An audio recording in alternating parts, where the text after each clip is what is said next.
కూటమి ప్రభుత్వం అధికార పార్టీ నేతలు చెప్పినట్టు అధికారులు ప్రవర్తిస్తే భవిష్యత్తులో ఖచ్చితంగా తగిన మూల్యం చెల్లించుకోక తప్పదని మాజీ మంత్రి ఆర్కే రోజా హెచ్చరించారు.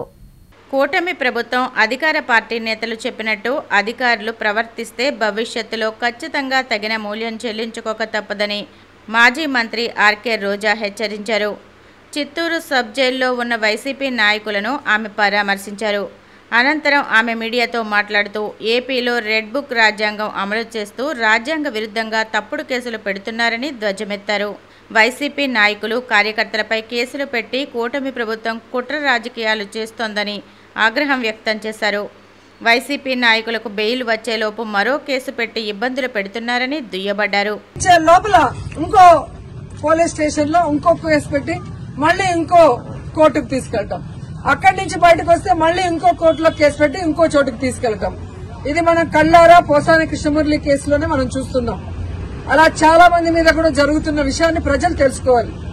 ఎందుకంటే సుప్రీంకోర్టు క్లియర్ గా మార్గదర్శకాలు ఇవ్వడం జరిగింది. ఒక మనిషిని అరెస్ట్ చేశాక ఒకవేళ ఆ మనిషి మీద వేరే వేరే పోలీస్ స్టేషన్ లో కేసులుంటే వాటన్నిటికీ పీటీ వారెంట్ ఇచ్చి ఒకే చోట విచారణ చేయాలని స్పష్టంగా ఉన్న వాంటెడ్ గా ఈరోజు జిల్లాలకి పోసాన కృష్ణమురళి గారిని వెహికల్ లో తీసుకెళ్లి అలా హ్యూమిలేట్ చేస్తున్నారు. ఆయన ఆరోగ్య పరిస్థితి బాగా లేకపోయినా ఆయన ఏ విధంగా టార్చర్ పెడుతున్నారో మనం కళ్ళారా చూస్తున్నాం.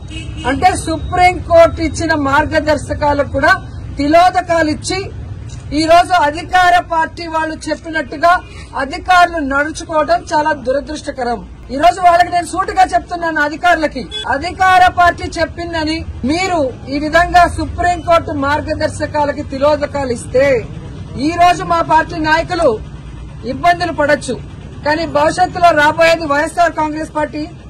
జగన్మోహన్ రెడ్డి గారు ముఖ్యమంత్రి అయిన తర్వాత నిబంధనలకు విరుద్ధంగా పనిచేసిన అధికారులని మా వాళ్ళని ఎక్కువ రోజులు జైల్లో పెట్టాలని తప్పుడు కేసులు పెట్టి అధికారులని మిస్యూజ్ చేస్తున్న కూటమి ప్రభుత్వ నాయకుల్ని ఎవరిని వదిలిపెట్టము, న్యాయబద్దంగా అందరినీ కూడా శిక్షిస్తామని కూడా వాళ్ళకి ఘంటాపదంగా చెప్తున్నాను. ముఖ్యంగా అధికారులు తెలుసుకోవాల్సిన విషయం, 9 నెలల్లోనే ఈ కూటమి ప్రభుత్వం చేతగాని ప్రభుత్వం, చెత్త ప్రభుత్వం, ప్రజల్ని ముంచిన ప్రభుత్వం అని తెలుసుకున్నారు. కాబట్టే ఈరోజు ఉత్తరాంధ్రలో ఉద్యోగ ఉపాధ్యాయులు ఏ విధంగా తెలుగుదేశం పార్టీ సపోర్ట్ చేసిన కూటమి ప్రభుత్వం సపోర్ట్ చేసిన వ్యక్తిని ఎలా ఓడించారో అర్థమైతే రాబోయే జమిలీ ఎన్నికలైనా సాధారణ ఎన్నికలైనా అధికారంలోకి వచ్చేది వైఎస్ఆర్ కాంగ్రెస్ పార్టీ అనేది తెలుసుకోండి.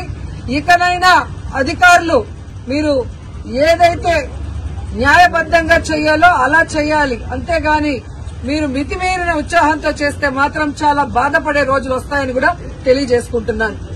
అండ్ ఈ రోజు ప్రెస్ ద్వారా ఈ రాష్ట్ర ప్రజలకి చెప్పాలనుకుంటున్నాను, అలాగే కూటమి ప్రభుత్వానికి కూడా చెప్పాలనుకుంటున్నా. కూటమి ప్రభుత్వం అధికారంలోకి వచ్చిన తర్వాత తప్పుడు కేసులతో హెరాస్మెంట్ చేయటమే కాకుండా ఈరోజు రాష్ట్రంలో మద్యం బెల్ట్ షాపులు ఏ విధంగా వీధికి పెట్టి విచ్చలవిడిగా మద్యాన్ని అమ్ముతూ ఈరోజు ఆడపిల్లల మీద అఘాయిత్యాలు పెరిగే విధంగా చేస్తున్నారో మీరందరూ కూడా కళ్ళారా గమనించండి. అలాగే ఈరోజు ఈ కూటమి ప్రభుత్వం అధికారంలోకి వచ్చిన తర్వాత ఈ ఆంధ్రప్రదేశ్ రాష్ట్రం గంజాయికి ఎలా అడ్డాగా మారిందో మీ అందరూ కూడా కళ్ళారా చూస్తున్నారు. ఈరోజు డ్రగ్స్ కూడా చంద్రబాబు నాయుడు నివాసం ఉంటున్న గుంటూరులో డ్రగ్స్ విచ్చలవిడిగా దొరుకుతున్నాయని అన్ని పేపర్లో మీరు చూస్తున్నారు. అంటే ఈ ప్రభుత్వం, ఈ ముఖ్యమంత్రి